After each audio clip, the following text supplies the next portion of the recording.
ಮನೆಗೆ ನುಗ್ಗಿ ಮಹಿಳೆಯ ಕೊಲೆಗೈದು ದರೋಡೆ ನಡೆದಿರುವ ಘಟನೆ ಕಲಬುರಗಿ ಜಿಲ್ಲೆ ಆಳಂದ ತಾಲೂಕಿನ ಖಜೂರಿ ಗ್ರಾಮದಲ್ಲಿ ನಡೆದಿದೆ. ಗ್ರಾಮದ ಸಿದ್ದರಾಮಪ್ಪ ಬಂಡೆ ಮನೆಯೊಳಗೆ ನುಗ್ಗಿ ದರೋಡೆ ನಡೆಸಲಾಗಿದೆ. ಬಡಿಗೆಯಿಂದ ಹೊಡೆದು ಚಿನ್ನಾಭರಣವನ್ನ ದೋಚಿ ದುಷ್ಕರ್ಮಿಗಳು ಪರಾರಿಯಾಗಿದ್ದಾರೆ. 5 ಜನರ ತಂಡದಿಂದ ಮಧ್ಯರಾತ್ರಿ ಒಂದು ಕೃತ್ಯ ಎಸಗಲಾಗಿದೆ.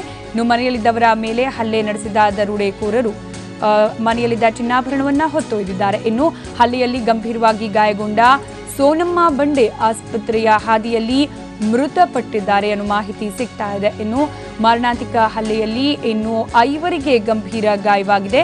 ಗಾಯಾಳುಗಳನ್ನ ಮಹಾರಾಷ್ಟ್ರದ ಒಮಾರ್ಗ್ ಆಸ್ಪತ್ರೆಗೆ ದಾಖಲಿಸಲಾಗಿದೆ.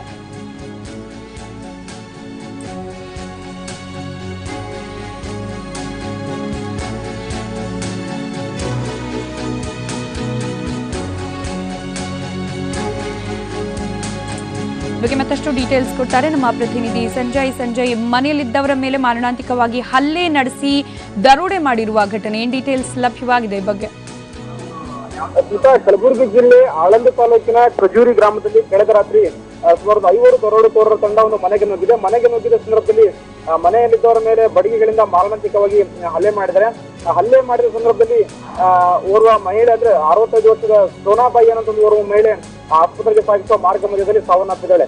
ಇನ್ನೂ 5 ಗಂಭೀರ ಗಾಯಗಳಾಗಿವೆ. ಗಾಯಗೊಂಡವ್ರನ್ನ ಈಗಾಗಲೇ ಮಹಾರಾಷ್ಟ್ರದ ಉಮ್ಮರ್ಗ ಸರ್ಕಾರಿ ಆಸ್ಪತ್ರೆ ಅಲ್ಲಿ ಖಾಸಗಿ ಆಸ್ಪತ್ರೆಗೆ ದಾಖಲಿಸಿ ಚಿಕಿತ್ಸೆ ಕೂಡ ಕೊಡಲಾಗ್ತದೆ. ಇನ್ನು ಇವರು ಕಳೆದ ರಾತ್ರಿ ನೀರು ಕೇಳುವ ನೆಪದಲ್ಲಿ ಮನೆಗೆ ಬಂದಿರುತ್ತೆ. ಸ್ವಲ್ಪ ಬಾಯಾರಿಕೆ ಆಗಿದೆ, ನೀರು ಕೊಡು ಅಂತ ಕೇಳಿದ್ರೆ ಹೀಗಾಗಿ ಮನೆಯವರು ನೀರು ಕೊಡ್ಲಿಕ್ಕೆ ಮುಂದಾಗಿದ್ದಾರೆ. ಆದ್ರೆ ಇದೇ ನೆಪವನ್ನ ಹೇಳುವಂತ ದರೋಡೆಕೋರ ತಂಡ ಮನೆಯೊಳಗೆ ನುಗ್ಗಿದೆ ನಂತರ ಸಾಕಷ್ಟು ಮನೆಯವರ ಎಲ್ಲರ ಮೇಲೂ ಕೂಡ ಬಡಿಗೆಗಳಿಂದ ಮಾರಣಾಂತಿಕವಾಗಿ ಹಲ್ಲೆ ಮಾಡ್ಲಿಕ್ಕೆ ಪ್ರಾರಂಭ ಮಾಡಿದ್ರೆ. ಅದರಲ್ಲಿ 2 ಮಹಿಳೆಯರು ಮತ್ತು 2 ಮಕ್ಕಳು ಕೂಡ ಇದ್ದಾರೆ. ಪ್ರತಿಯೊಬ್ಬರ ಮೇಲೆ ಬಡಿಗೆಗಳಿಂದ ಹಲ್ಲೆ ಮಾಡಿದ ಸಂದರ್ಭದಲ್ಲಿ ಸಾಕಷ್ಟು ಜನರು ಸುತ್ತಮುತ್ತಲ ಜನರು ಕೂಡ ಕರೀಲಿಕ್ಕೆ ಆಗಂತ ಸ್ಥಿತಿ ನಿರ್ಮಾಣವಾಗಿದೆ. ಇದೇ ಸಂದರ್ಭದಲ್ಲಿ ಏನಂತಂದ್ರೆ ಮನೆಯಲ್ಲಿದ್ದ ಸುಮಾರು 12 ತೊಲೆ ಚಿನ್ನಾಭರಣ ಸೇರಿದಂತೆ ಅನೇಕ ನಗರನ್ನು ಕೂಡ ದರೋಡೆಕೋರರ ತಂಡ ದರೋಡೆ ಮಾಡಿಕೊಂಡು ಪರಾರಿಯಾಗಿದೆ. ಇನ್ನು ಸೋನಾಬಾಯಿ ಸಾಕಷ್ಟು ಗಾಯಗೊಂಡಿದ್ದರಿಂದ ಆಕೆಯನ್ನ ಆಸ್ಪತ್ರೆಗೆ ಸಾಗಿಸಲಾಗ್ತಿತ್ತು. ಆದ್ರೆ ಆಸ್ಪತ್ರೆಗೆ ಸಾಗಿಸುವ ಮಾರ್ಗ ಮಧ್ಯದಲ್ಲಿ ಸೋನಾಬಾಯಿ ಇದೀಗ ಕೊನೆ ಹೆಸರು ಹೇಳಿದ್ದಾಳೆ.